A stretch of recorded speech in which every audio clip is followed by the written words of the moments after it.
औज़ुबिल्लाहिमिनश्शैतानिर्रजीम बिस्मिल्लाहिर्रहमानिर्रहीम। अस्सलाम वालेकुम जी, कैसे हैं सब? ठीक है, उम्मीद करता हूँ आप बिल्कुल खैर खैरियत से होंगे।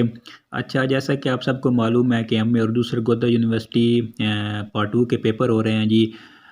जो पहला पेपर था जी इकबालियात का, उसका पेपर हो चुका है, तो उम्मीद है आपका बहुत ही अच्छा पेपर हुआ होगा।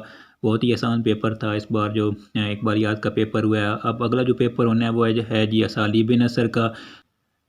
अच्छा, सालिबी नस्र का पेपर होने वाला है, तो इसके रिलेटेड जो है ना गेस बता देता हूँ कि आपने कौन कौन से क्वेश्चन जो है ना आपने करके जाने हैं। तो सबसे पहले तो आपने ऐसा करना है कि जो मुख्तसर सवालात हैं ना उनको तो आपने बहुत ही अच्छी तरह याद कर लेना है, ठीक है। और जो मुसन्निफ़ हैं उनकी जो तारीख़ पैदाइश है और तारीख़ वफ़ात है उनको आपने करना है। उसके बाद आपने करना है जो इनकी जो है ना किताबें हैं मुसन्निफ़ों की, वो आपने करनी है कि ये किताब किस किस राइटर ने लिखी है, ठीक है।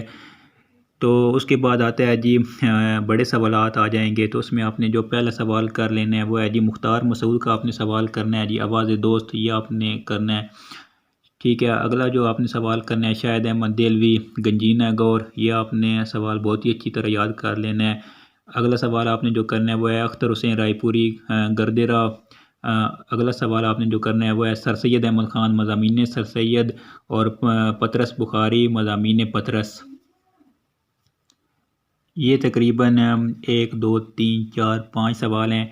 इनको तो आपने बहुत ही अच्छी तरह याद करके जाना है। हाँ, बाकी भी आप जो है ना सिलेबस वो भी आप अच्छी तरह से देख लें, लेकिन ये जो सवाल मैं आपको बता रहा हूँ ना ये भी आपने बहुत ही अच्छी तरह से याद कर लेने हैं। इनको आपने ज़्यादा टाइम देना है। तो उम्मीद है कि आपको समझ आ गई होगी।